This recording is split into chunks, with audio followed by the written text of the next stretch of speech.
session's title is, as you За can энэ see, хэсгийн маань monetary policy нэр нь in the age of tariff and за supply тариф shocks. болон нийлүүлэлтийн зочрлын In order үед to begin the үдих одоо мөнгөний бодлого session, гэсэн I энэ want сэдвийн to show хүрээнд you явагдах байгаа. textbook. За энэ хэсэгт бид нар юун тухай ярих вэ гэдгийг This is харуулсан what нэг we зураг essentially би та бүхэнд танилцуулъя л да. Be talking about in this session. Яг энэ хэсэгт бол бид So нар imagine ерөнхий энэ we are зургийг in л одоо тайлбарж ярих. За Anti-equilibrium. бид нар одоо энэ яг энэ төвцөр хэсэгт When we have a supply байна гэж shock, бодъё. За гэтэл we have нийлүүлэлтийн зочрол болохоор яадаг вэ supply гэхээр curve upwards. энэ мөрийн маань одоо хазгаа болж This will байгаа. result in Үүний equilibrium үр to дүн second by two. New ерөнхий equilibrium. одоо You баланс have маань decrease зөв in алдаж economy энэ хоёр shifts from one гэсэн to хэсэг рүү second шилжиж ирж байгаа. spot. You have decrease in За хоёр output. дахь хэсэгт This means unemployment, үйлдвэрлэл underemployment, бүтээмж бурна гэсэн үг. Өөрөөр also хэлбэл have ажилгүйдэл нэмэгдэн increasing inflation. цаашлаад энд So when we Инфляц think about үүснэ. supply shock, we тэгэхээр are dealing нийлүүлэлтийн with зочрол this гэж kind юу of вэ adversity гэхээр in the economy. нийгэмд ийм үр дагавар бий болно And гэдгийг how ойлгох хэрэгтэй. this session's topic will be Тэгэхээр энэ when хэсгийн economy маань гол сэдв нь бол энэ. comes to number two. Эдийн засгийн нөхцөл байдал Equilibrium in the short run. хоёр гэсэн энэ хөлбөр рүү шилжих үед How monetary бид нар policy should respond яаж to it. ямар мөнгөний бодлого Because хэрэгжүүлэх monetary ёстой policy вэ will гэдэг be in a талаар very ярих юм байгаа. difficult place. I would like to invite our panelists now. First, Mr. Bayardavaa, please come to the stage. Mr. Bayardavaa is the Chief Economist and Director General of the Monetary Policy Department at the Bank of Mongolia. He was also formerly board member of the Financial Regulatory Commission, also a member of Fiscal Stability Council. In his role as a DG of Monetary Policy Department, he is responsible for formulating and implementing monetary policy, managing exchange rate strategies, conducting macroeconomic analysis, forecasting, and preparing proposals for Monetary Policy Committee.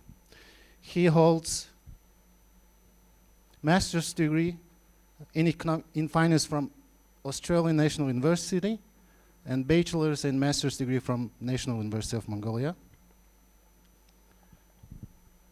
Our second panelist is Dr. Chul. KDS School. He's president of the Korean Development Institute and KDS School of Public Policy and Management since December 2022. In this senior leadership role, he oversees academic programs and research initiatives focused on macroeconomics and international finance. He holds PhD degree in economics from University of Wisconsin-Madison and completed MA and BA degree in economics at Seoul National University. Our third panelist is Dr. Miroslav Singer. He is a director of institutional relations and chief economist at the Generali CEE Holding since 2017. Also, he serves on its executive committee from January 2018. He holds leadership role as a chairman of the supervisory board of Czech Generali and the vice chairman of the supervisory board at Moneta Money Bank. From 2010 to 2016, he served as the governor of the Czech National Bank. He was recognized as Central Bank of the Year in Europe in 2014 by The Banker. He earned his PhD in economics from University of Pittsburgh after studying mathematical methods in economics at the University of Economics in Prague. Our fourth panelist is Dr. Soner Baskaya. He's a professor of economics at the Adam Smith Business School. In the past, he worked at the Central Bank of Republic of Turkey at various positions, including the general manager of the Communications and Foreign Relations Department and the deputy general manager of the Research Department. He served as the deputy of CBRT, Central Bank of Republic of Turkey, during the Turkish presidency of the G20 in 2015. He taught at London School of Economics, Dartmouth College, Brown University, Bilkent University, and Middle East Technical University. He has been also a fellow, LSE fellow at the London School of Economics, Department of Management, and the research fellow at the BIS, Bank for International Settlements. He obtained his BA degree in economics from Bogac Boğaziçi University, Masters in Economics from Middle East Technical University, and PhD in Economics from Brown University. So welcome you all to our session. For the beginning, we have kickoff remarks by our panelists. Up to 8 minutes, please. Abide your time. And we'll start with Mr. Bayardavaa. Hello, everybody. Good morning. And I'm asked the moderator to kick off the sessions by elaborating the very nice, simple charts from the moderator, and we learn it from the Economics 101 lessons. And the thing is, graph is simple, but the response from the policymakers is quite challengeable. And let me start with how we can define the policy supply shocks and how the central bank is responded. The supply shock can be defined as a shock, and usually lead to the higher production cost or output falls. For instance, events like tariffs, energy disruption, and etc. The problem with the supply shock is that it drives inflation higher while hampering the growth simultaneously. That's the distinct from the demand shock that usually boosts both inflation and the output. The economists and the policymakers agree that central banks should look through the temporary supply shocks under the flexible inflation targeting. It means monetary policy response should be gentler in order to avoid and minimize the loss of the production. But the persistent and the structural supply disturbance may require not gradual tightening to restore inflation with the targets. And let me take a couple of examples of the global supply shocks that affects all economies around the world. The first one is the tariff and the trade tensions. The recent tariffs initiated in April 2025 have globally elevated the input costs and disrupted the international trade, which is considered as negative supply shocks. Let me take some examples and refer to the estimation done by the IMF in 2023. And due to that research, the global output loss would be substantial at the 2.3% of the global GDP in the long run. This is the equivalent size of the French economy. And in the short run, the reduction is around the 4.8% of the GDP. The permanent loss for the advanced economies will be around the 2%. The loss for the emerging markets could be around the 5.2 in the short run, and the 2.5 in the long run.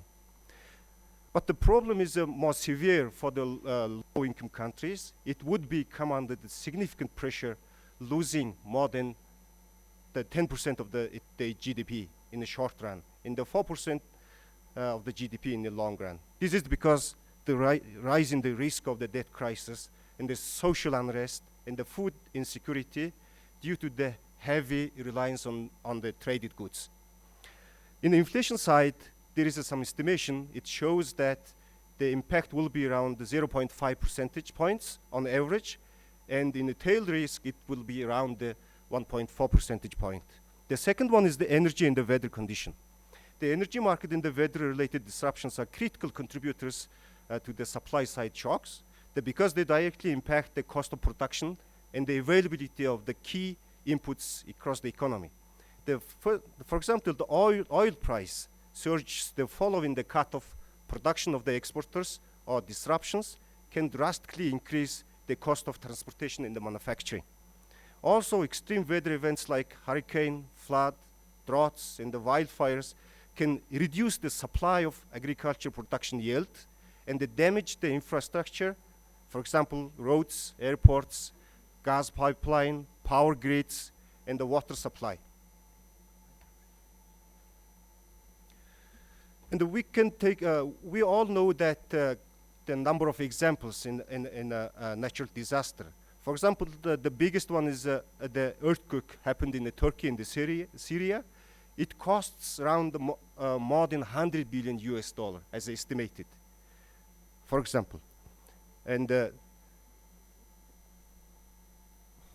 third one is the shipping and the disruption in the maritime conflicts. The most recent evidence is that in attacks on the commercial vessels in the Red Sea have forced the global shipping line to divert the thousands of miles. The consequences are tangible. The delayed shipments, elevated freight costs, and the rising input price for manufacturers and the consumers and the retailers. Due to the disruption in the Red Sea, the major shipping firms are rerouting away from the Suez Canal, resulting in the journeys that are approximately 3.5 thousand miles longer. And the next one is how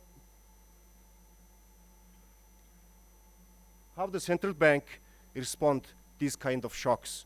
Let me look through the central bank's action globally in order to learn from the past and the lesson for the future. The first one is that they are trying to act the balancing inflation control and the growth risk. The central banks, including the Federal Reserve, European Central Bank, Bank of England, that the supply shocks raise the price without the demand hitting. Despite they tightened the monetary policy because the purpose of the tightening is preventing the inflation expectation from becoming unanchored. And also they are trying to maintain the credibility of the central banks and they avoid the unnecessary wage price spiral. For instance, the Fed raised the policy rates from the nearly zero in early 2022, around the 5% in the mid-2023. It also the same with the Bank of England. Action was the same in timing and the scale. For the Bank of England, the source of the inflation usually referred to the supply shocks, including the energy price and the Brexit and the shortage in the labor market. For the case of the European Central Bank, it started the tightening later than others. For instance, it raised from the policy rate minus 0.5% in July 2022 to 4% by the late 2023. Also, we can refer to some central banks. They are emphasizing the different factors. For example, the Reserve Bank of Australia mentioned the rent price in addition to the global supply shocks. Reserve Bank of New Zealand emphasized the second round effect of supply shocks. But the global supply chain disruptions are generally mentioned in the many cases generally. Recently, the Governor, Jerome Powell, gave the signal that the Fed returned to inflation first strategy and they're going to review Fed's framework in order to better handle in the future the volatility. The Governor Powell's statement led me to my second point. Central bank focus on the inflation expectations. The key concern was that the inflation can be more persistent even if it's driven by the supply shocks. If the inflation stays higher persistently, this lead to business and the consumers to expect the continued price rises. Then it results the embedding the wage setting and the price setting behaviors. If wage rises aggressively, leading to the higher real wages, the implication will be that the hazardous. That's the case for the Mongolian economy at the moment we are experiencing in the past around 2 years. In these circumstances, central bank needs to raise the policy rate to demonstrate the commitment to control inflation and they reinforce the confidence that the inflation would return to the target. My third point is about the communication and the forward guidance. It was crucial strategy of central bank to manage expectations during the supply shocks. The pace of the inflation surge, maybe until 2021, many central banks, including the Fed and the ECB, described the rising inflation as a transitory. It suggested that inflation was expected to fade out as supply chains normalized. It can be aiming to calm the markets and avoid the premature tightening of the policy, since the central bank cannot resolve the supply shocks issues, for example, the shortage of energy and the shipping delays and etc. And however, the inflation dynamics shows us it's more persistent than our expectations. Then the central banks pivoted the communications. They shifted from the dovish to hawkish tone to the signal they are ready to act more decisively to control the inflation and re-anchor the expectation, even if it's risky, they stalling the growth. It may be from the late 2021 to around the 2022. The balance in the uncertainty and the transparency is critical for the central bank communications, especially during the supply shocks. Central bank should acknowledge the limits of the foresight, especially around the supply side inflation drivers, such as the geopolitical risk, shipping disruption, commodity price, and etc. These are the factors which are totally outside of the central bank control. Finally, central bank needs to reaffirm its commitment to bring the inflation back to target and anchor and re-anchor the expectations. The forward guidance, for the forward guidance, central bank who implements the forward guidance as communication tools tends to shift from the more strict timeline to more flexible, data-driven type. In other words, communication can become more conditional. For instance, rather than saying we will raise the policy rate next quarter or hold it until the end of this year, for example, it will be preferably to say that we will act as needed depending on the condition and the new data. It makes the policy more adaptive and more credible in this uncertainty. And the final point is central bank need to monitor the financial stability, which is one of the main the objective of the central bank. They can be working in an environment that the central bank may delay and slow the tightening because of the consideration of the financial stability. This is because of the central bank can affect and harm the credit markets where the financial institutions working on. That will finally impact on the financial institutions' health in the profit in the capital. That's all. Thank you. All right. Thank you very much for your excellent remarks. We'll come back to these remarks and ask more questions related to these remarks. Now I want Dr. Cho to give us kickoff remarks, please. Thank you. All right. Thank you very much for inviting me to this prestigious conference held in such a nice environment. My kickoff speech is going to be pretty much in line with the previous speaker's points. Well, this is a concept chart for macroeconomy. I have no intention whatsoever to spend the full semester to explain macroeconomics foundations here. But the reason I brought up this chart is to remind you of the bottom line of macroeconomics. Monetary policy is basically aggregate demand shock along with all other short-term shocks, including fiscal policy and asset market boom bust and foreign demand, all these things. But and in the short run, monetary policy's impact on inflation and growth may not be that visible. In the long run, inflation is going to be dictated by monetary policy. And for growth, even though in the short run monetary policy may have some impact, but in the long run productivity shocks, along with many other supply side shocks, will dictate economic growth in the long run. So the point I'm trying to make here is that there could be a lot of confusions in the short run about what are the sources of shocks to determine what we see currently.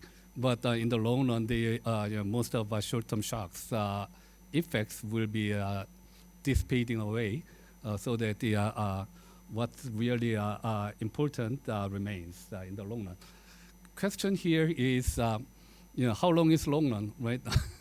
And I would say that 3 to 5 years is long enough. But 3 to 5 years is probably too long for many politicians and general public as well. So we have to think about the short-term responses as well. That's probably the main topic of today's conference. Okay. Well, having said that, the money supply is the only power of central bank. I should have said monetary authority rather than central banks here. In Korea, we have a separate agency, government agency, to supervise and regulate the financial intermediaries. And Bank of Korea is only given money supply power. But different countries have different systems.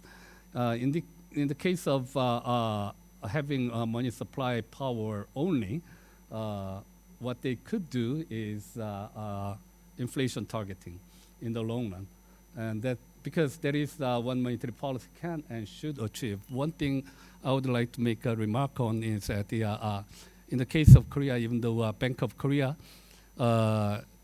is given only a money supply control power without any additional policy measures of regulating financial institutions.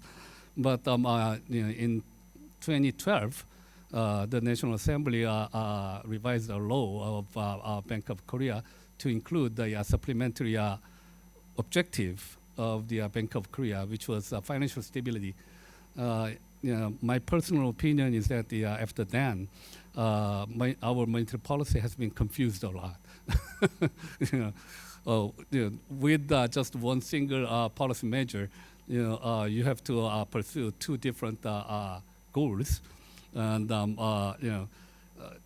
in addition to that, in contrast to the inflation targeting, which is very clear with the numerical objective, the term financial stability is extremely opaque, and it depends on policymakers' interpretation without any transparent interpretation, generally accepted.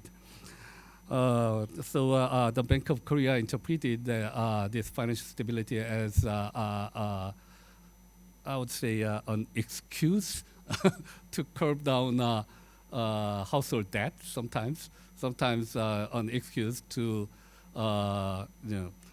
stabilize exchange rate, sometimes to curb down Gangnam's apartment prices. So in different times they interpreted in a different ways in addition to inflation. So it has been extremely confusing, I think.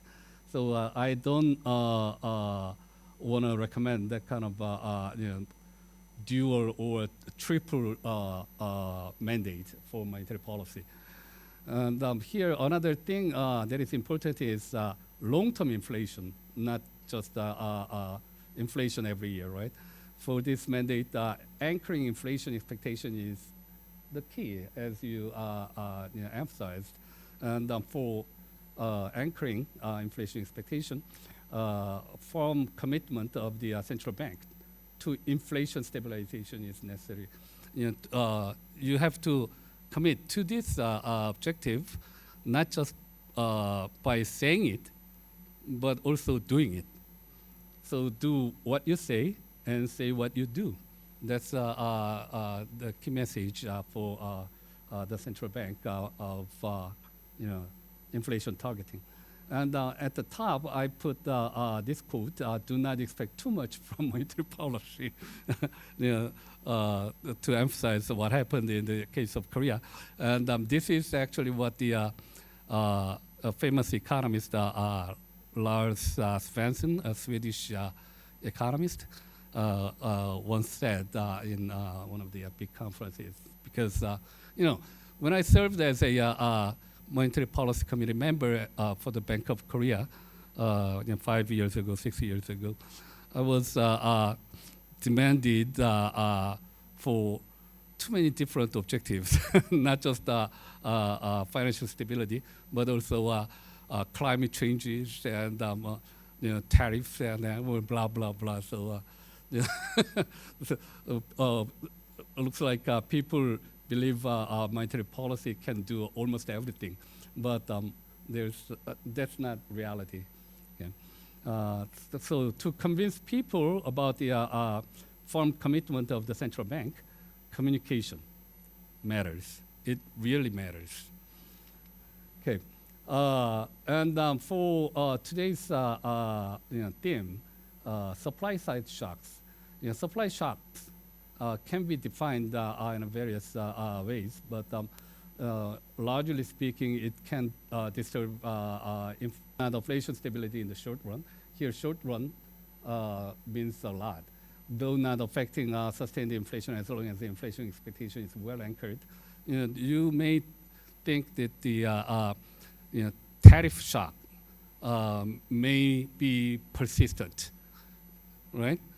It is persistent. It may be persistent for the level of price, but not probably for the inflation rate. So level effect versus inflation, which is kind of a growth rate effect, is pretty much different. What dictates inflation in the long run, I mean, inflation means price levels keep going up and up and up, right? Not just one time. That is what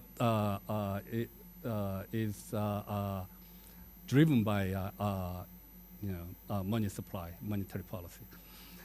So therefore, it is not generally recommended for monetary policy to respond to supply shocks extremely sensitively. But I know politically there is a whole lot of pressures from the politicians and general public whenever you have short-term inflation and or deflation risks even.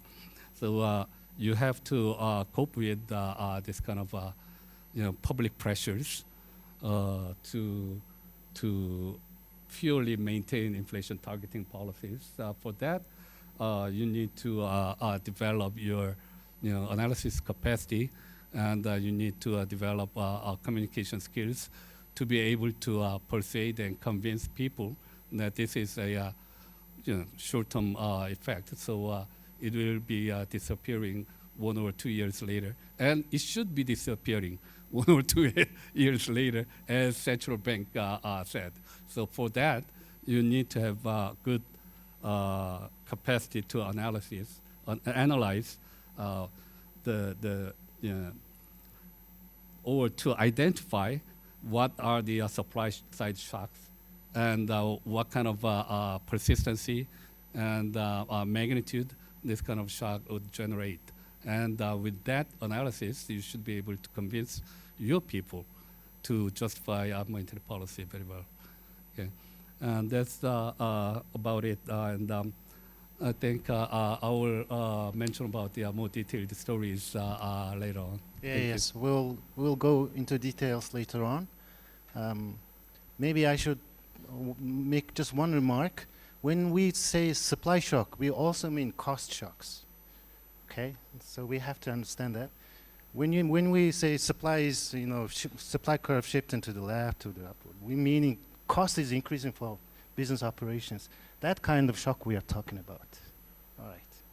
Okay, next, Mr. Baskaya, Dr. Baskaya, please give us your kickoff. Thank you. I think, okay, thank you very much. And let me check how this is working.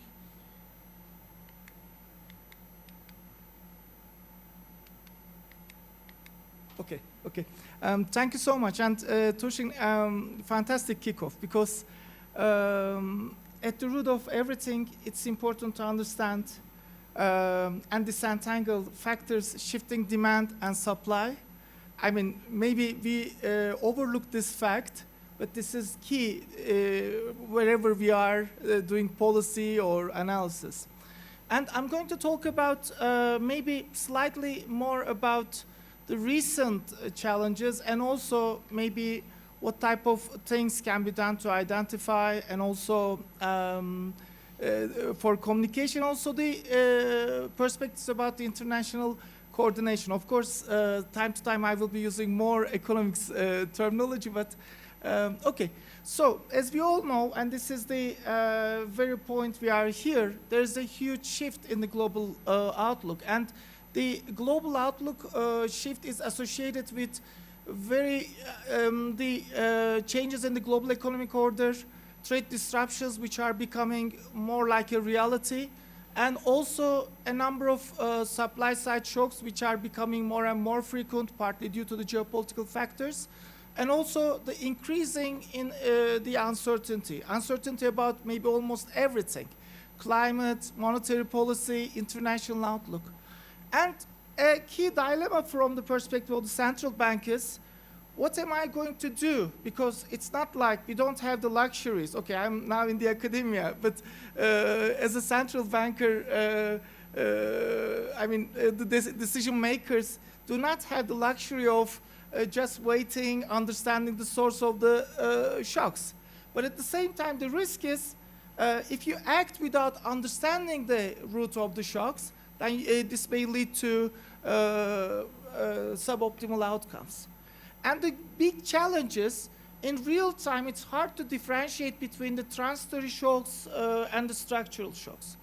Chul said very nicely, we even do not know, even now, what the long term is. I mean, because the outlook and the equilibrium notions are changing in a way that maybe the long term, we are changing from most of the time. And one of the key things in monetary policy making is most of the time you take actions that will bring you back to the equilibrium. And the question is, what is the equilibrium?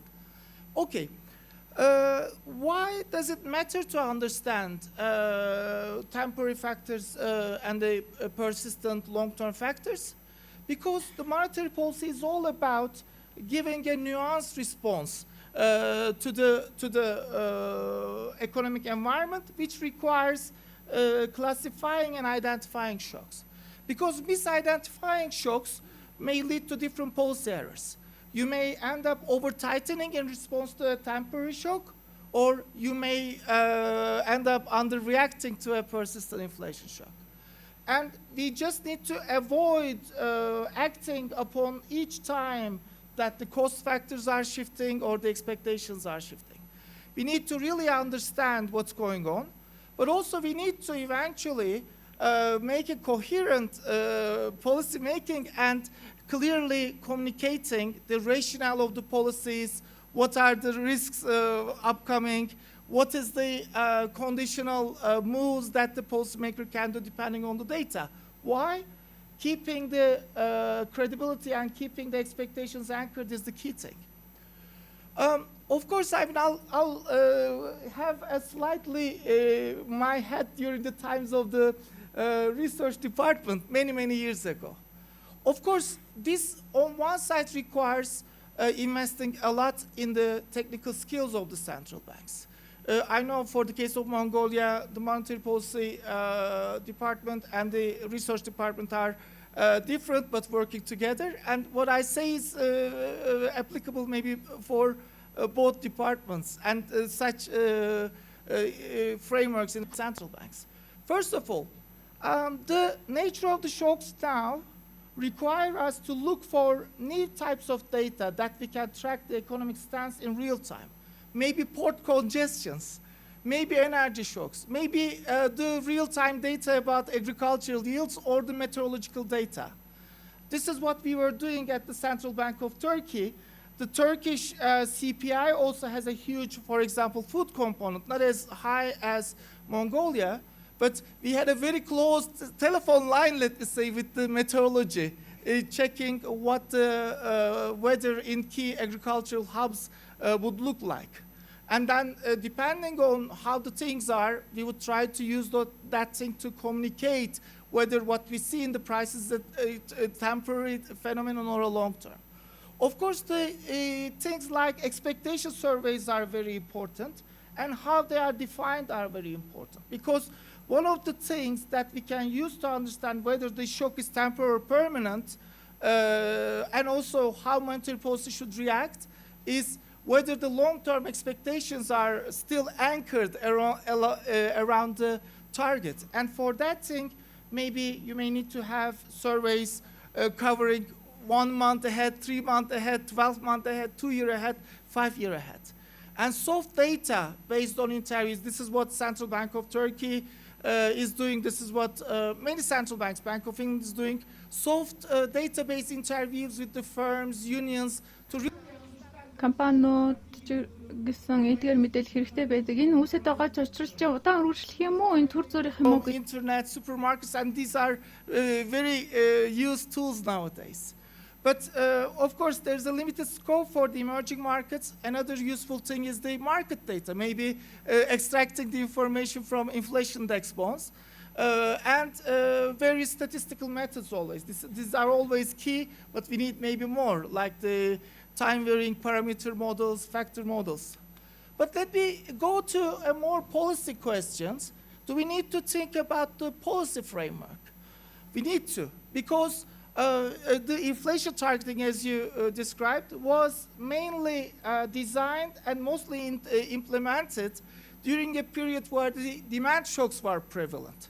And the figures that Tuvshin showed was not the part of daily lives of central bankers. I mean, it was something that you really need to think time to time. But now the supply shocks are very frequent and very disruptive. And this may require thinking about maybe inflation targeting as well, because бид нар тухайн нийслэн шокны үед яаж авч хэрэгжүүлэх вэ гэдэг асуулт. We may along the lines of maybe maintaining stable output and employment. Of course, this may require us to think through the new tools. We need to go beyond interest rate, but for the financial stability, maybe macroprudential policy frameworks, if needed, capital flow management, just for the sake of economic flexibility, and also more coordination with the fiscal authorities. But this requires also both, we need to invest in the financial stability so that it won't be a burden for the monetary policy, and also the fiscal policy should have the necessary policy space in the case that it needs to complement the actions of monetary policy. And there may be also needs for some stabilization funds. I can give some examples to avoid procyclicality. For example, Turkey used to implement some taxes on the energy prices which were counter-cyclically adjusted to keep the prices stable. And credibility depends on clear and timely communication. We need to explain the rationales of the post decisions, and we need to really do relatable communication with the public, business unions, and maybe communication that is timely, because again, reflecting from a Central Bank of Turkey experience, we used to have the changes in the short-term temporary changes in inflation affecting expectation quite often, way in 2005, 2006.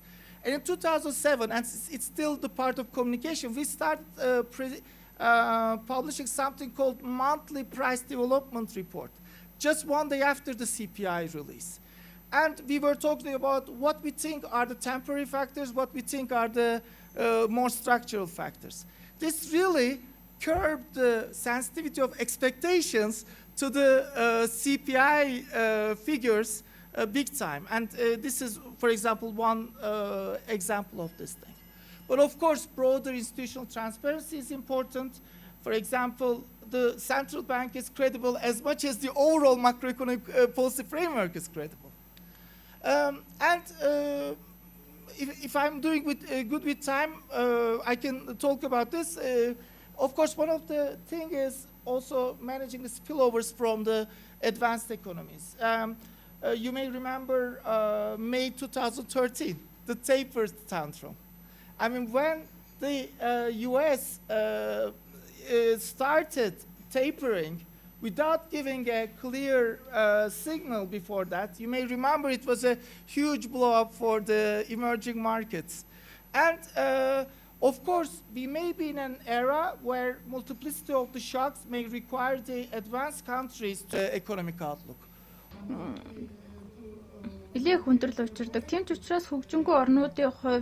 But of course, I mean, at least from the emerging market perspective, there is a huge benefit of maybe having more type of a, I don't know if you call it coordination, but more benefit if the advanced economies really do the policy actions with some clear communication in advance. But against all shocks, the key policy buffer is always the policy credibility. As the previous presentation was very nicely writing, do what you say what you do. This is the key thing to retain your credibility and to respond to the shocks. But there are the traditional buffers, of course, like the exchange rate flexibility. But if we have multiple objectives like financial stability, it should come with multiple toolkits.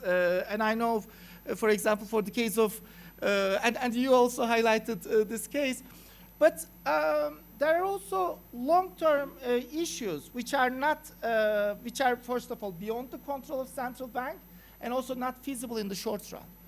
We need to have deepen local capital markets. We need to mobilize the domestic financial resources to decrease the dependence on the foreign capital flows.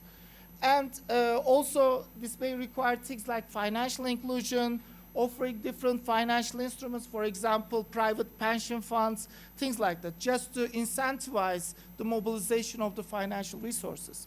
And maybe relevant for Mongolia, one key thing is to diversify the trade and financing resources to make sure that we are resilient. Of course, one thing is international cooperation, and Mark is here as someone who spent, I think, 3 decades to really bring us together to talk about what the role for international cooperation should be. The current reality is the increase in the fragmentation, and we really need a renewed multilateralism, not reduced. And this requires need for more dialogue among the countries. And this can also require more and more homework from the central bank perspective, the emerging market perspective. For example, assuring liquidity access during global shocks, maybe with bilateral swap lines, maybe with different key. Of course, as I said earlier, more predictability of the advanced country moves is very key for the emerging market perspective. And also inclusion of the international emerging markets in the international governance frameworks. I think this is a topic that's ever going. And we really need to have a shared perspective and common collaboration against the shared global challenges. For example, climate shocks, geopolitical shifts, trade disruptions. Some of them are quite new to us. I mean, we don't know. And the climate shocks really require cross-border cooperation. But let me also relate to this thing to the experience of central banks when we all started the inflation targeting in late 90s, early 2000s. When the challenges are similar, then there is always a room for more and more collaboration. I can reflect from the IT perspective how we made use of, for example, the Czech Republic, Central Bank of Czech Republic's research department in terms of how we should model, or Doug Lexton from IMF, or Bank of England used to be a hub to bring the inflation targeters together to discuss what should be the elements of, let's say, inflation report and things like that. I think we are in a similar moment now. We are not certain about whose mandate is to respond to the climate shocks. Of course, there is the politicians' point. Some time to time, they may say, okay, more central bank involvement. We don't know, but we still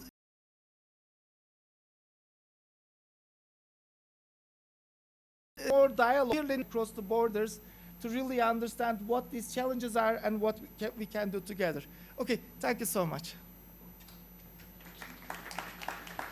All right, thank you very much. So we'll go into detail more later on. Now I'd like to ask Dr. Singer for his opening remarks. Thanks a lot. Does it work? Well, let me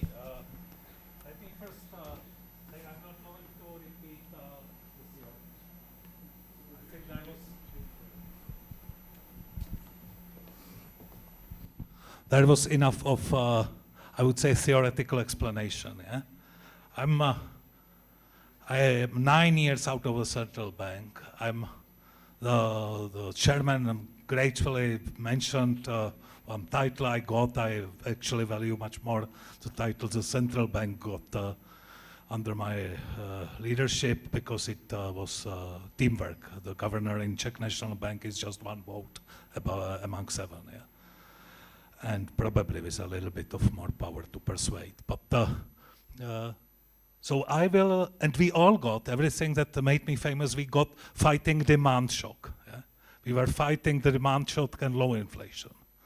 But let me now return with a case study of a supply shock to the time when I was a vice governor. This is 2007 year. I am 39. I'm fearing to become 40, because I know I'll become aged and outdated, as I'm afraid some of us around may know. And there is a year in which actually the world experiences the highest oil price ever. In 2007, we got the oil prices at 127, then at 140 at the peak. Goldman Sachs forecasting that they will surely reach 200. So much about forecasters. And this is the historical shock, yeah, the world remembers. And our central bank, however, after years of completely cool, above average, above the target inflation, we are successful and boring central bank at that time. We just got this shock, yeah? Supply shock, and we are from 3+ish inflation rates, we are immediately in 7.5. Yeah? And what happened and how we reacted? Oops. We got everything, actually. That was the year in which the country changed its regulated price frameworks, with the result that regulator of energy market allows electricity and gas prices to adjust to cost pressures, and they run up by 16.4 on annual terms from December to January. Yeah? So this is the first shock we got. This one. Then, what happens next? Well, of course, we got a fuel prices. As I said, in 2007, the fuel reaches its peak, which is that. Then, the government increases indirect taxes. By 1.5%, we increase VAT. With predictable outcome of food price and everything else going down. And we got at the same time bad harvest.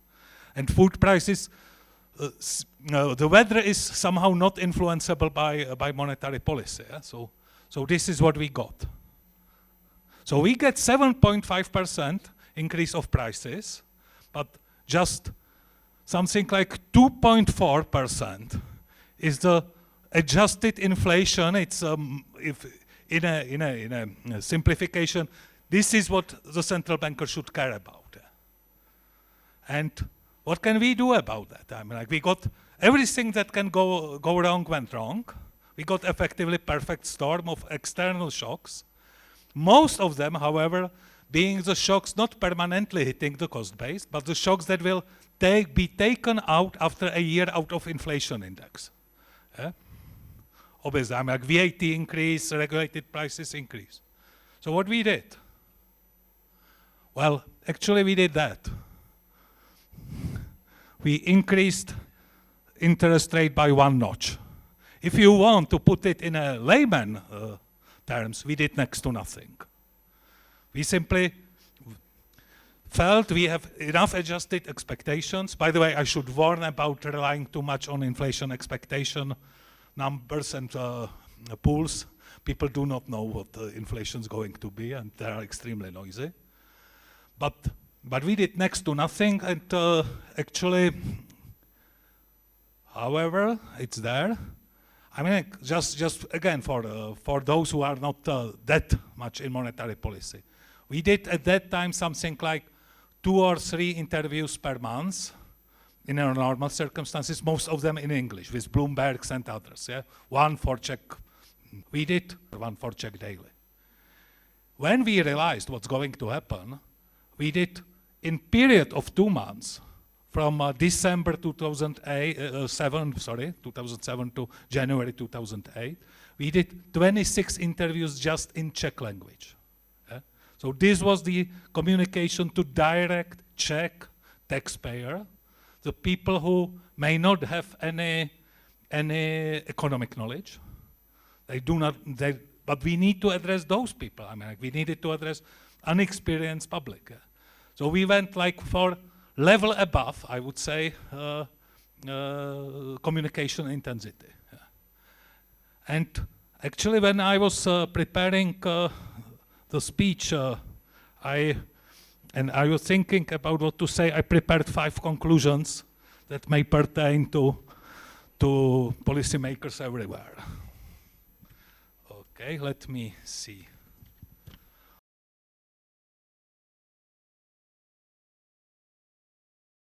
First, this is ex post advice, yeah, but use the ability to be credible as much as possible, because at some point something is going to happen and you will need it. Yeah.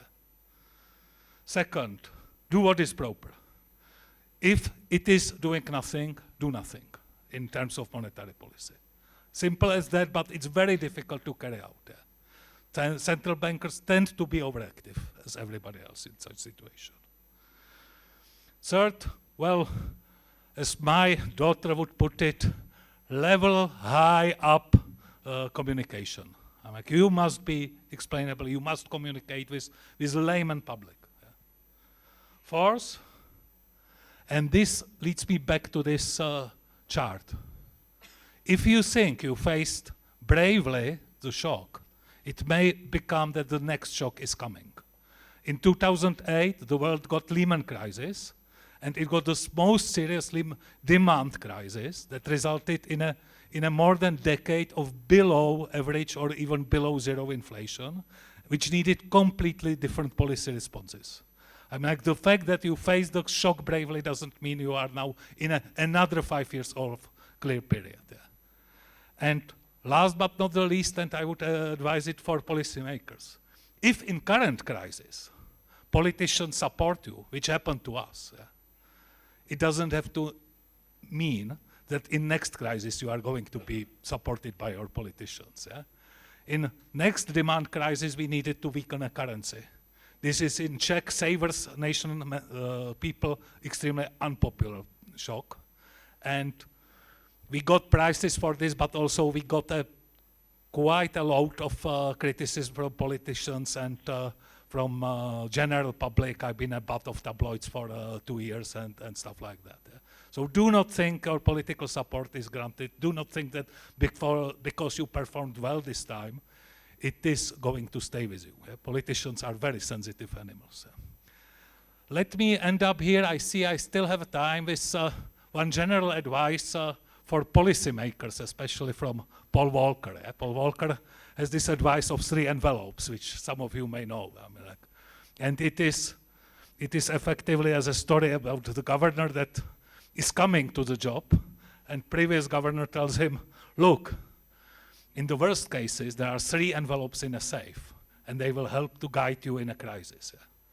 So, okay, so the first crisis comes, he goes to the safe, envelope number 1, he opens it, and there is a simple message, blame politicians. So he goes to TV, blames politicians, crisis evaporates, and he's saved. Yeah? Then there is a second crisis. So he goes again to the safe, and there is a message, blame your predecessor, blame previous governor. So he blames previous leadership of a central bank, and he's saved. Yeah? And unfortunately, in his period, the third crisis comes. So he goes to the safe, opens the envelope, and what is the message? Write 3 envelopes. Be ready to everything. That's my conclusion. Thanks. All right.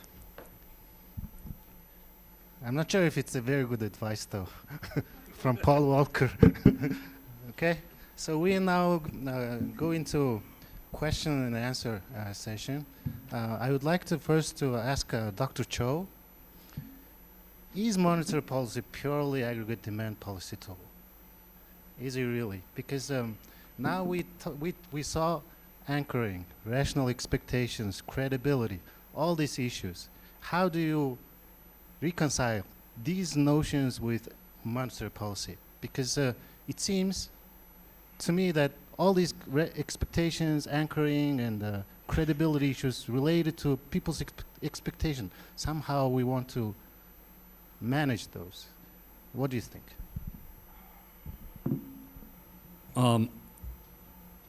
Before answering your question, your speech reminded me of what happened in the case of Korea in 2008 in response to great oil shock. I think Bank of Korea raised interest rate in, I think it was August 2008, which I thought was clearly a policy mistake. And just 1 month or 2 months later, Lehman came and they changed their position drastically. So there was a kind of a policy mistake in response to cost shock or supply side shock. To your question, let me bring up the case studies that I thought of about what happened in the 1970s, so-called Great Inflation Decade, with what happened after COVID and Ukraine war. You may or may not remember what happened in the 1970s, but U.S. average annual inflation rate was almost 10%. And most people blamed it on oil shock, so supply side shock. But according to our textbook analysis, its impact should be short-lived. But it was transferred into a chronic inflation.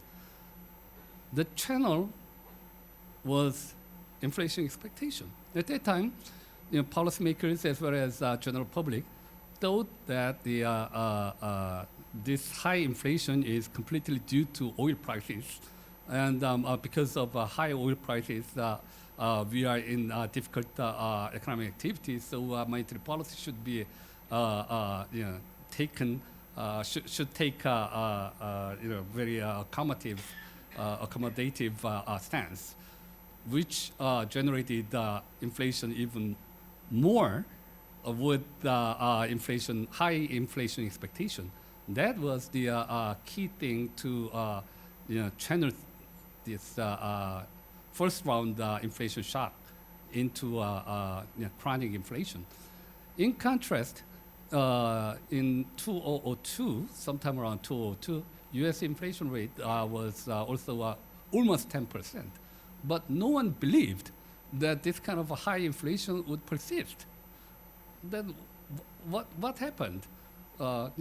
After almost 30 years of inflation targeting, most people, including general public, as well as politicians, they all believed that this kind of a high inflation would not be allowed to persist by central bank.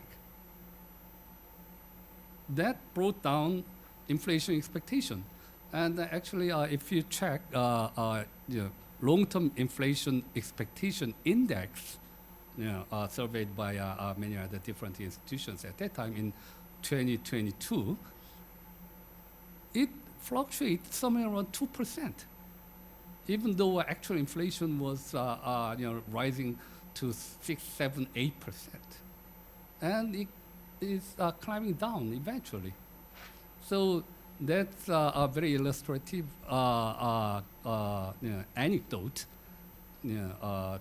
to emphasize how important people's expectation about the future inflation is, and what made these people's inflation expectations more stable compared to our 1970s.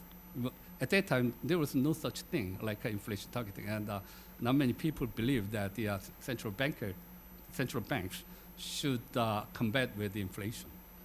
So that is a key difference, I think. Very good point. Thank you. Dr. Singer, could you please elaborate more on what role credibility plays in monetary policy design? Why do we care about credibility, and whose credibility, from whom? Could you please elaborate? Well, it's actually, first, credibility of a central bank has two dimensions. Yeah? Credibility of the institution, which is most driven by past record. Yeah? I mean, for most of the, I would put it like retail monetary policy clients are backward watching. Yeah? I mean, they do not rely on their forecasts. I mean, like they are driving the lessons from the back. And then it's a personal credibility, I must say. It's there are cases in which the central banker is not credible because of something he has been doing. It happened, I must say. I remember the case of Italy from ECB, which was a really severe case of credibility then. It can happen also when you are not independent. Yeah? I remember I've been asked to be effectively torch leader on establishment of inflation targeting in one of the Maghreb countries. And so the stuff around the model was done by our ex-CNB bankers from Lexington team, and they were established the model and everything. And I was to be the kind of, you see, the cheerleader. No matter how I don't look like a cheerleading lady. And so I said something like, okay, you must be independent. Inflation targeting requires much higher level of independence from policymakers, not to be seen as a country leader's guys in leading the bank. Yeah? And it went very nicely in the auditorium. Yeah? And I asked then during the break, and by the way, thanks for inviting me. And where is the governor, by the way?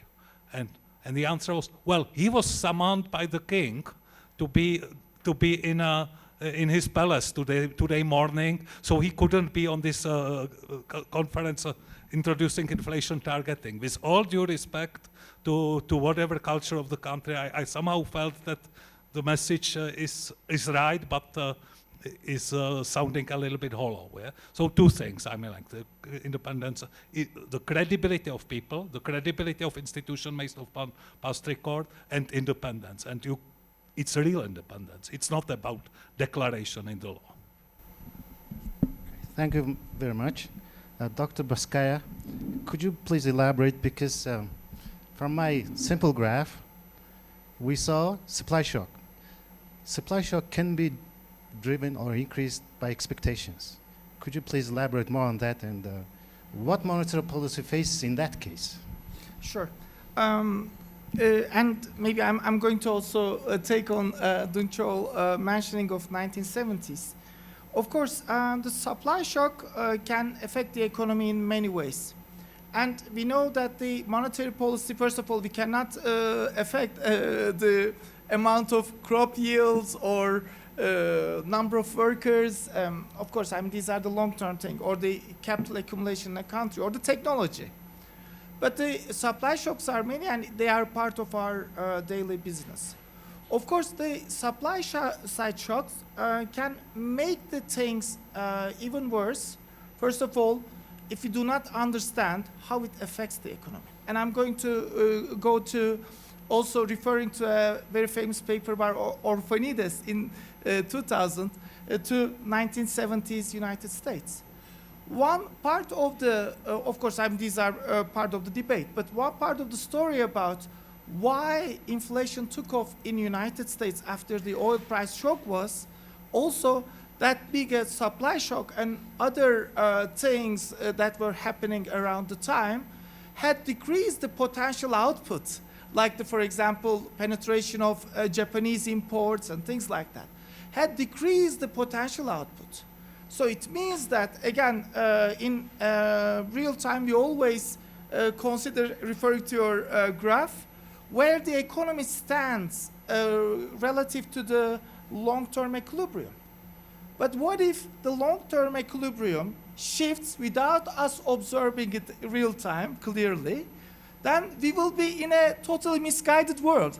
And this is exactly one of the explanations about why US inflation picked up in 1970s, because while the shock was thought to be a temporary one, it had decreased the potential output, and also the potential output had decreased because of other factors. Therefore, while we were thinking that, okay, I'm going to use the central bank terminology, output gap was negative. It was already maybe positive and kicking in as an extra factor to fuel the inflation. So therefore, it's quite important not only to understand the supply shocks, but also to understand how it can interact with the demand conditions and expectations. Excellent. Thank you very much. Dr. Sinker, you want to add?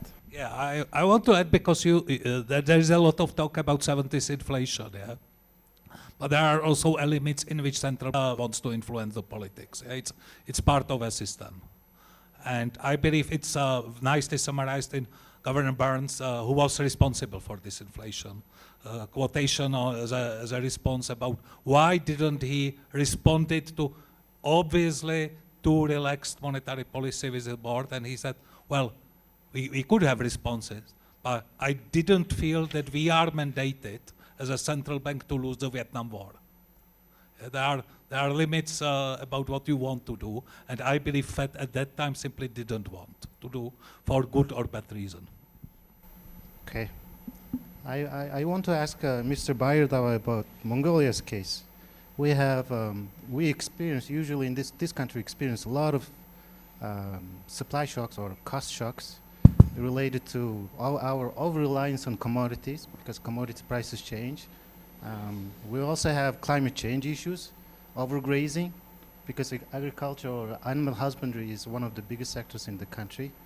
But monetary policy is a very blunt, also aggregate demand side tool. So what kind of monetary policy framework Central Bank of Mongolia is maintaining? I think the policy making of the Central Bank of Mongolia is quite rich in terms of dealing with the supply shock and also some shock from the import price and demand shock driven by fiscal dominance. And the Governor Singer showed the case of the shock happened in the Czech economy in 2008. This is the very rare shock for the Czech, but this is the very common for the Mongolia. And we usually have, it's very simple, we see the increase of the food price by more than 20%, and the admin price is more than around the 20%. It's very common. And that always challenges the central bank. The question is, let's assume that we have around the 8% inflation, which is around the upper band of the central bank target. And if we estimate that, when we're estimating that the bigger part of inflation is driven by the supply shock, and the output gap is around the close, or a little bit negative. And then question is, central bank direct or not? And that's the question the Bank of Mongolia always face. And then also the problem is we will not, in the simple answer is we will not react, and we will halt. Or maybe we require to reduce the policy rate to soften the financial condition to support the negative output gap to the territory of the positive. But problem is that the inflation is around the upper band. And this creates the risk. They lose the anchor of the inflation expectations, even it's driven by the food price or supply shock or oil shock. And that's the general, very common situation in Mongolia. And then also we have very strong fiscal dominance. and that's the thing. And this is also we are discussing about the very general concept, and the central bankers and the academic peoples, the following and the advising and the suggesting. And the life is quite tough, always tough. And the general public do not understand what the central bank doing and how they are changing the policy rate. When they always requiring the central bank to reduce the policy rate, support the growth, including and the politician too. But central bank need to act to stabilize the inflation and also the anchoring the inflation. That's the big the problem. And also the moderator mentioned about the climate change, and also some kind of pass-through effect from the import price. And Mongolia is one of the most exposed country against the climate change. Our the global warming, the heating of the average temperature is 2 times higher than the global average. And there is a number of natural kind of disaster, which is a drought or very heavy snow in the winter. These usually drive to inflation up, and that will harmful for the inflation expectations. And that means actually remind me the distinction between the persistent and the transitory, and also demand and the supply shock is a very tough job for the central bank. And communication raises the importance of critically importance of the communication of the central bank. And the central bank somehow deal with the situation through the policy decision or open mouth operation. That's the life we have in every day in Mongolia. Okay. All right. This sets up nicely us to next question, Dr. Cho. As Mr. Bayardavaa says, it's very difficult to implement inflation targeting, when you have this constant supply shock, one way or another. Does inflation targeting work for developing and emerging and commodity-driven economies? What do you think? Well, to implement a good policy frameworks much more difficult, almost always in emerging countries rather than in developed countries. And the monetary policy is probably, and inflation targeting is probably no exception in that regard. But if there is the long-term agenda of monetary policy framework, then we should keep on making efforts for that and trying to convince people by delivering more credible explanations about what's going on in our economy and what should be done. Хэрэгжүүлж байгаа үйл ажиллагаагаа иргэдэд таниулах тэр чиглэл дээр нь But everything should not be blamed on monetary policy, right? And you have to make clear to the public that what is the scope that the monetary authority should be responsible for, and what are the other policy agendas. And by doing it over and over again, you should accumulate good reputation of monetary authority with good credibility. That here credibility means that the monetary authority will never give up long-term price stability. Then the more credible monetary authority is, the more flexibility you will have in the short run in making a monetary policy. Think about what happened to U.S. monetary policy right after the COVID crisis, they increased money supply crazily. It was like a crazy act, but that did not generate inflation expectation too much, because U.S. FRB has a good reputation, and that good reputation has been accumulated for the past 30 years. So everything cannot be done at once, but you should keep on doing it. And one thing, this is more technical stuff, but you have to keep checking on the nominal wage growth rate, right? I mean, I think you are doing it. Nominal wage growth rate, whether this kind of supply side shock or cost shock is translated into chronic inflation or not. Just the opposite is what's happening in Japan these days. They are trying to generate inflation for the past 30 years. And one key litmus test is whether this kind of monetary policy efforts is translated into people's inflation expectation, which should be reflected in nominal wage growth. So nominal wage growth is a good indicator about the people's inflation expectation, in addition to your direct survey on that too. Thank you. Very good. Nominal wage growth, because part of cost is wage salaries, cost on wages and salaries. When labor contracts comes up, you have to use your inflation expectation to negotiate your wages. When expectation is high, inflation expectation is high, labor contract will have to put high wages. That creates this domino effect on inflation. Dr. Baskaya, could you please elaborate?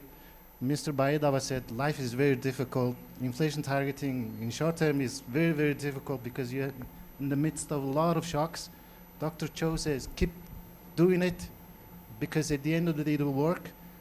Do central banks have enough arsenal, especially for developing countries, to really implement? And what kind of tools do you think? Sure. First of all, I mean, there's a clear distinction between the emerging markets and the advanced countries in terms of the need for a toolkit, because the challenges are different. And I can give you one. You may be increasing the interest rates just with the hope that this will cool off the economy. But if you are open to capital flows, and if you are all of a sudden offering a higher real return, then you may end up having huge capital inflows, which can fuel the credit expansion. And all of a sudden, while thinking that you are going to cool off the economy, you may make a, let me say, at the risk of some using misnomers, expansionary rate hike, let me say. Therefore, the frameworks, of course, I mean, the frameworks for emerging markets inflation targeting is a useful one. It helped because if you just look at the past track, most of the central banks moved to inflation targeting after trying to disinflate using different tools like exchange rate pegs, and we know that the monetary control would not work at all. And all of a sudden, inflation targeting appeared as the only option. And it did work in terms of bringing down the inflation in many countries. For example, Turkey, within 5-6 years in early 2000s, the inflation came down from 40-50% to, the lowest point was 4.3, but single-digit numbers, let me say. However, as you say, the shocks are many. In real time, the central bank really needs to be vigilant about the shocks. They should have already invested in identifying what each shock may mean.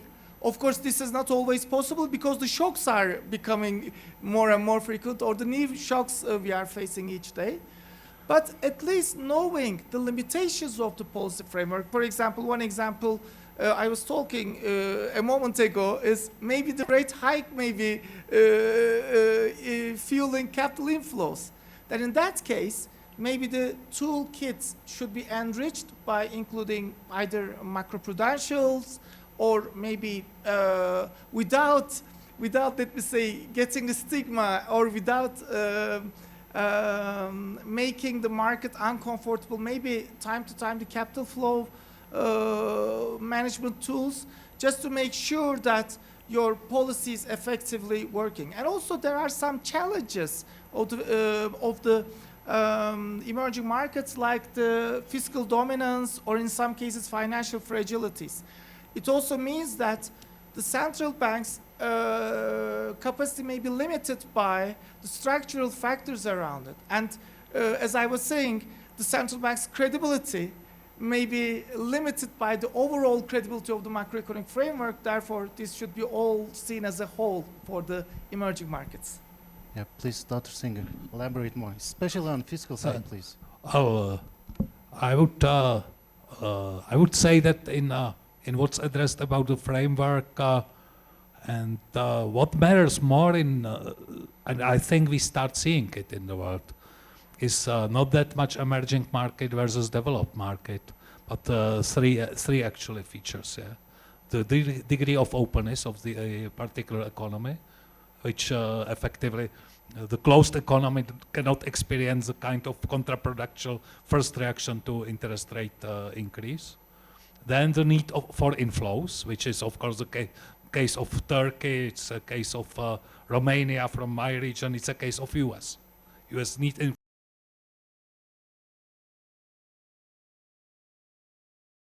fiscal side. It's not that much currently about the debt. It's about because most of the developed market have a, I would say, historically oversized debt side. It's more about the debt and demographics. I mean, like, will the country have more or less taxpayers in future to pay all the debts?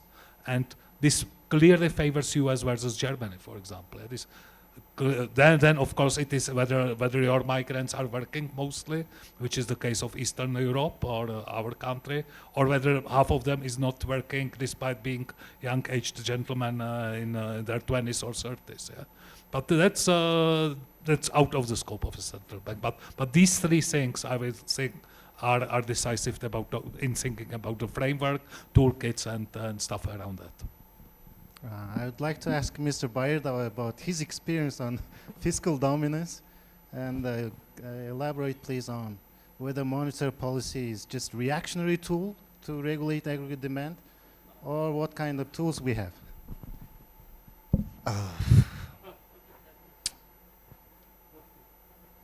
This is the quite critical question in terms of couple of points. And the one that the central bank, the governor, and approved by the parliament. The parliament is consists of a majority of the ruling party, and that raised the very critical question, the communication between the government and the central bank. That's the one thing. Another thing is the procyclicality of fiscal policy is very harmful and hazardous effect in a demand side. And usually it's the very strong case for the economy, which is dependent on the commodity market, and same time the country is in a bad experience in the general governance. The developing countries usually need a huge amount of the capital to further development. It is observed by the negative gap between the saving and the investments. And it's indicated by also deficit of the current account balance. And somehow the country need to raise the capital in international market. And the fund raised in the international market is somehow related to the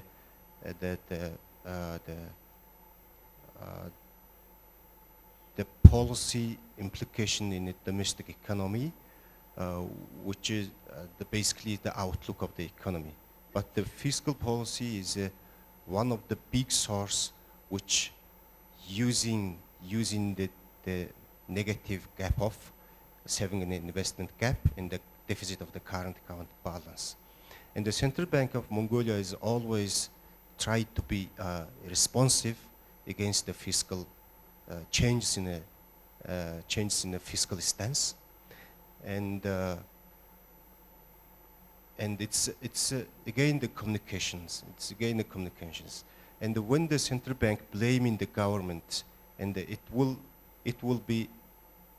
have a fire back from the politician. It's the common case in here, and another thing is in terms of the communication, when the central bank talking about the inflation and the reason behind the inflation, and the central bank explain, and then they need to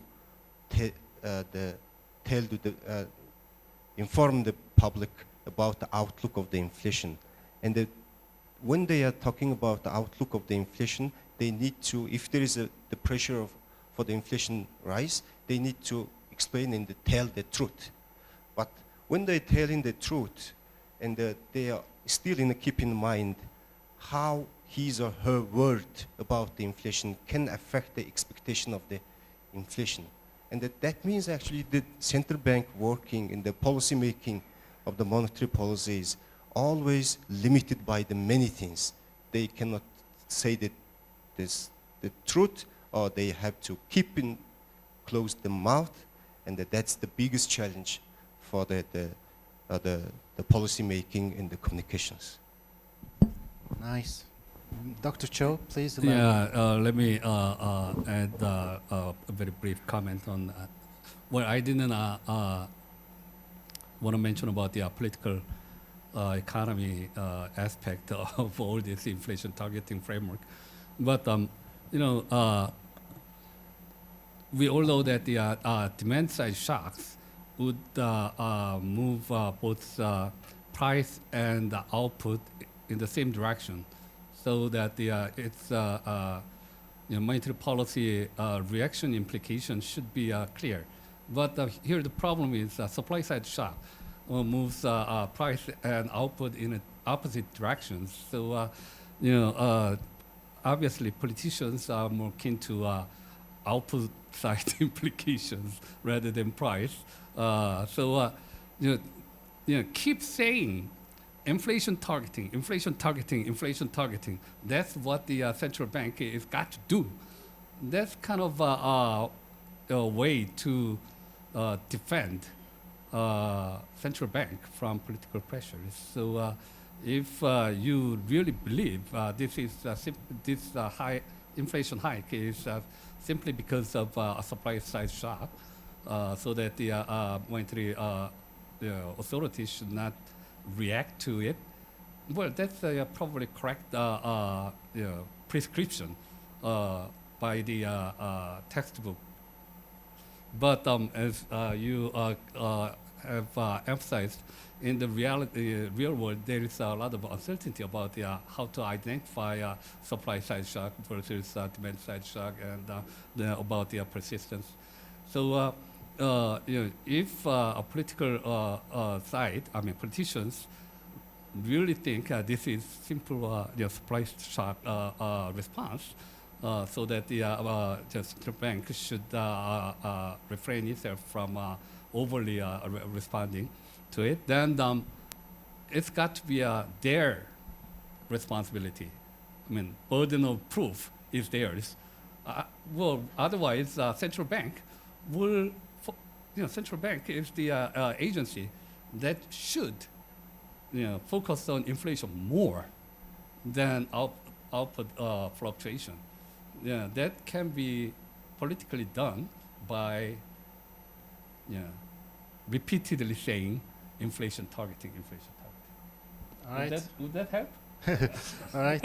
I would like to open the floor for maybe 2 or 3 questions. And then, okay, we have people ready.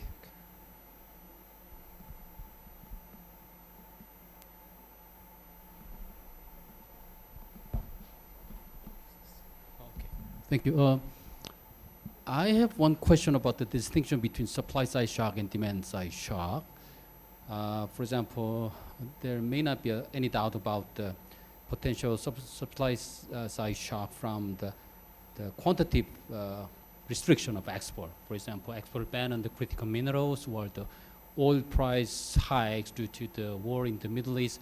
Those will constitute the clear source of the supply side shock. But when it comes to the tariff risks we are undergoing at the moment from the U.S. side, is going to be posing the stagflationary pressure, because not only the higher the price to be passed on to consumers, but the higher intermediate good prices will constitute the higher the cost push inflationary pressure. So stagflation pressure will be definitely there. But from the exporting country side, so lower export, the gross export and net export to the U.S. seems to be more demand side shock to me, because the C plus I plus X minus M should be the demand side of GDP story. Then should the exporting content perspective, should the central banks should be more aligned their policy stance with the potential disinflationary risks for their countries. Mongolia is in a different situation because to contain the inflation pressure. I know that they raised the benchmark interest rates from 10 to 12% recently, but the other countries, without any inflation pressures, are the stable local currency value. Would they have more policy room to lower their interest rate to address the demand side shock? Yeah, that's my question to Dr. Chul or other panelists. Singer, can you respond? I'm not sure if I've been asked for the sake of time. Well, first, you are absolutely right. And I do not want to be a backseat driver for current policymakers at all. But the intensity of debate of tariff war, in which it's debated in Europe as a price up shock, shocks me. So because it's completely naive approach to that. For Europe, I believe the whole tariff situation, no matter how it ends up, is going to be anti-inflationary shock at the end, because we will have an excess of goods on our market, no matter whether it's produced by European producers or by European and Asian ones, or a mixture of that. Right, please, Dr. Baskaya. Sure. You're right. I mean, depending on whether you're an exporter or an importer, it may be a demand. It may be perceived as a demand shock. But still, this thing. Suppose a country. Let me take the different example. Decreases the tariffs, and all of a sudden you export more, and this will be, of course, leading to some inflationary pressures at home. I think in that situation, one of the things that the central bank wants to look at is whether you want to just go by a price level effect, but still retain the inflation constant. Because this may be generating a one-off price effect, but in the long run, with the right policy framework, you may still be keeping your inflation anchored. Of course, I mean, if this is going to generate second round effects, then this is, again, when you respond to the policy. And also the third thing, maybe this may require something beyond the central bank, is whether central banks' move will generate exchange rate effects, and what the exchange rate sensitivity of that exported good is. In some cases, we know that they are not price sensitive. If there are commodities, it depends more on the global demand than the price. But yeah, you're right. Thank you. We'll have just one more question, and then we'll wrap this session up. Back. Thank you so much. Really fascinating session. Very, in the interest of time, two quick reactions. One, I think this distinction between demand shocks and supply shocks, I think is very, very hard to make in practice. I think several of you alluded to it.